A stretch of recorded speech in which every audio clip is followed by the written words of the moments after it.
avons-nous encore besoin d'1 million, enfin 800 000 et quelques enseignants en France, alors que l'intelligence artificielle fait des progrès prodigieux et qu'elle permet de faire exploser les processus d'apprentissage? Alors, je pose cette question aujourd'hui dans Mes choses vues, c'est un article gratuit sur mon Substack. Je vais le mettre en parallèle avec l'expérience que j'ai faite, moi, en Sicile, de voyage avec ma fille, où j'ai utilisé l'intelligence artificielle quotidiennement pour lui faire comprendre ce qu'elle voyait et mettre en parallèle l'histoire de la Sicile et la réalité du patrimoine qu'elle découvrait sous ses yeux. Je pense que l'intelligence artificielle est en train de produire une révolution extraordinaire dans notre apprentissage, et je disais à ma fille, mais quelle chance prodigieuse de vivre dans cette époque où, au fond, pour 20 € d'abonnement par mois à une IA, on peut tout savoir en temps réel de façon approfondie sur tout ce qu'on veut savoir. Donc l'intelligence artificielle met à la portée de tous une somme de savoir et de connaissances absolument extraordinaire. Dans ce cadre-là, évidemment, on ne peut que comparer avec les processus poussifs, souvent discriminants, capricieux, de l'éducation nationale, où des élèves sont prisonniers d'un enseignant de son bon vouloir du programme de l'éducation nationale.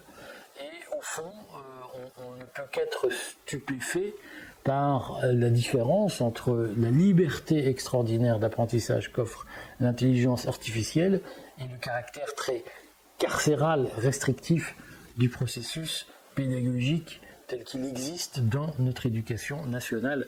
Et je voudrais quand même poser cette question, c'est qu'à un moment où on cherche des économies, on cherche à limiter les dépenses, avons-nous encore besoin de 850 000 enseignants qui vont au fond produire des contenus extrêmement pauvres sur une série de sujets par rapport à ce que l'intelligence artificielle permet à un élève d'acquérir librement?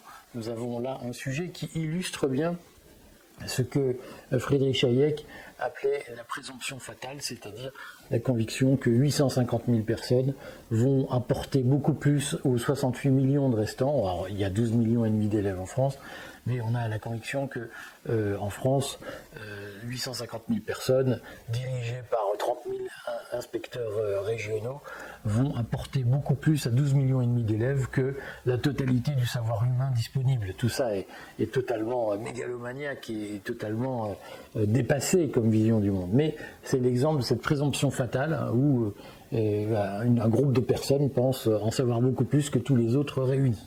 C'est là aussi l'exemple du fait que lorsqu'on veut imposer un processus éducatif unique à 12 millions et demi de personnes réparties sur, et même plus, puisqu'il y a des étudiants, il y a 12 millions et demi de personnes et même plus réparties sur tout un territoire, on pense qu'une solution unique va suffire et va permettre à tout le monde de progresser. C'est évidemment absurde, il faut des solutions de plus en plus individualisées, de plus en plus territorialisées et de plus en plus déconcentrées. Voilà. Moi, ma conviction profonde, c'est que l'intelligence artificielle permet de préparer, c'est une provocation, mais pas tant que ça, de préparer un grand plan social pour licencier massivement des enseignants qui sont obsolètes et qu'on va garder sur les bras jusqu'à leur mort, puisqu'on va devoir leur payer une retraite, alors que, au fond, le progrès technologique les rend inutiles et même les rend dangereux et toxiques parce qu'ils vont restreindre les cerveaux au lieu de les ouvrir. Je sais, c'est une provocation, mais je la crois utile pour faire comprendre aux enseignants que leur métier n'est pas de formater les élèves, mais au contraire de les ouvrir, de leur ouvrir l'esprit. Tout ça pour vous dire que je parlais d'Hayek, de la présomption fatale, de ces solutions uniques imposées à des groupes humains gigantesques. Je vous rappelle que je lance la Liberty Academy, l'Académie de la Liberté, qui va vous permettre de vous former. J'ai déjà produit hier gratuitement, demandez-le, un guide pour savoir ce que tous les partis politiques vous cachent. Demandez-le, j'ai déjà eu de très nombreuses demandes pour l'avoir, je vous l'envoie très volontiers. Adhérez à la Liberty Academy, c'est l'abonnement à ce Substack. La bonne adresse c'est ericverrag.substack.com sans www. avant. C'est juste ericverrag.substack.com. À très vite mes amis, et puis intéressez-vous à la liberté, ça peut vous rendre heureux.